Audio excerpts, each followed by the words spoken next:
Welcome back to Mr. G Minister, where we explore the hidden gems within the Bible and uncover their relevance for our lives today.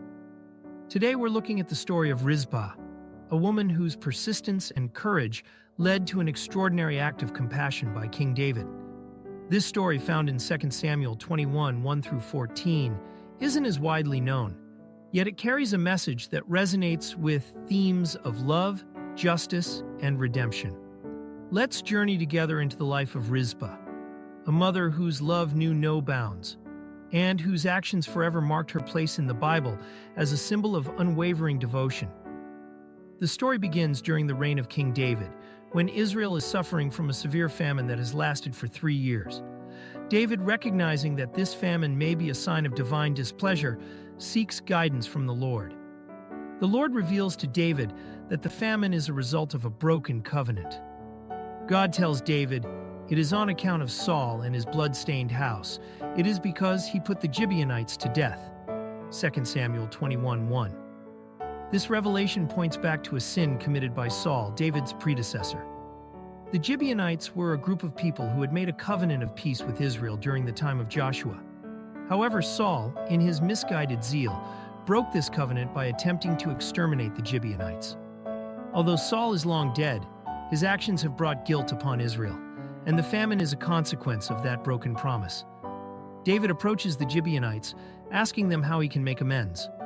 They reply that they do not seek silver or gold from Saul's house, nor do they want to take lives in Israel. Instead, they ask for 7 of Saul's male descendants to be handed over to them so they may be executed as an act of justice. David agrees, intending to fulfill their request in the hopes that it will lift the curse on the land.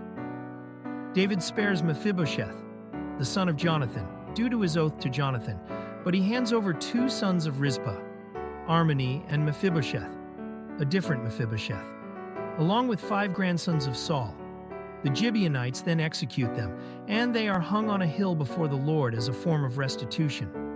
This gruesome act fulfills the Gibeonites' demand, but it leaves the bodies exposed, a significant detail that sets the stage for Rizpah's vigil. Imagine the heartbreak Rizpah must have felt. Her sons were handed over to be executed, not because of their own wrongdoing, but because of the sins of their grandfather.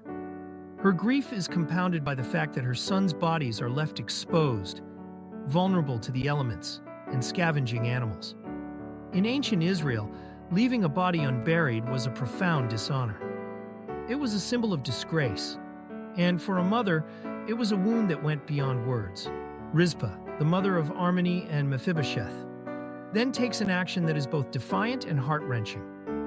She spreads sackcloth on a rock near where her sons' bodies are displayed, and she stations herself there from the beginning of the harvest till the rain poured down from the heavens on the bodies. 2 Samuel 21:10.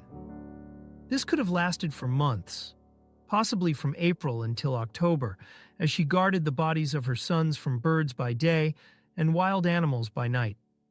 In her culture, women often expressed grief by tearing their clothes, covering themselves in sackcloth, or wailing. But Rizpah does something far more intense. She not only mourns but also protects her sons' bodies, denying herself rest and risking her own safety in the process. She is determined that her sons will not be dishonored, and she uses her mourning as a protest, a call for justice, and a silent plea for compassion. Rizpah's vigil becomes a powerful symbol of a mother's love. She has no intention of moving until her sons are given the dignity of a proper burial.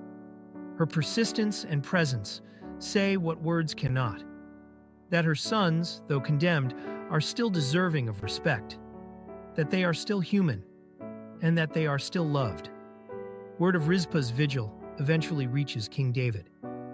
Her act moves him deeply. In response, he not only orders the bodies of Rizpah's sons to be taken down and buried, but he also goes further. David retrieves the bones of Saul and Jonathan from Jabesh Gilead, where they had been buried after being taken from the Philistines, who had displayed them in a similar act of dishonor. David gathers the bones of Saul and Jonathan, along with the remains of the 7 men who were executed, and gives them a proper burial in the tomb of Kish, Saul's father. This act brings dignity to Rizpah's sons and brings closure to a tragic chapter in Israel's history. After this, the text notes that God was moved by prayer for the land, 2 Samuel 21:14, signaling that the famine was finally lifted. David's response demonstrates that Rizpah's vigil did not go unnoticed. Her persistence and her silent plea for justice touched the heart of a king and led to action that honored her sons. Her story is a reminder that God sees our grief and hears our cries for justice, even when others do not. Rizpah's story teaches us several timeless lessons. 1. The power of persistence. Rizpah's love for her sons drove her to endure unimaginable hardship. She refused to leave, even when the odds were against her, and her persistence led to justice and dignity. Her story reminds us that there is strength in standing firm for what is right, even when it seems hopeless. 2. A call for compassion. David's reaction to Rizpah's vigil shows us the impact that one person's suffering can have on others. When we see someone in pain, it is an opportunity to act with compassion, just as David did. Sometimes we are called to restore dignity to those who have been dishonored or forgotten. 3. Justice matters to God. Rizpah's story is a testament to the fact that God cares about justice. The famine did not lift until the wrongs against the Gibeonites were addressed, and Rizpah's sons did not find rest until David gave them a proper burial. Our actions have consequences, and God desires that we make things right where we can. A mother's love is unbreakable. Rizpah's love and devotion to her sons are timeless symbols of a mother's heart. Even in death, she stood by them, ensuring they would not be forgotten or dishonored. Her story is an enduring reminder of the depths of a mother's love. The story of Rizpah is more than a tale of a mother's grief. It is a testament to the power of persistence, the necessity of compassion, and the importance of justice. Rizpah, a lesser-known figure in the Bible, shows us what it means to stand firm in the face of tragedy and to hold on to hope, even in the darkest of times. In today's world, Rizpah's story challenges us to act when we see injustice, to honor those who are suffering, and to let love drive us toward compassion and dignity for others. It reminds us that one person's steadfast devotion can move the hearts of many, and that even in grief, there is a voice that calls out for justice. Rizpah's vigil teaches us that love can be a force for change, and that, through faith and determination, even a single act of compassion can inspire others to do what is right.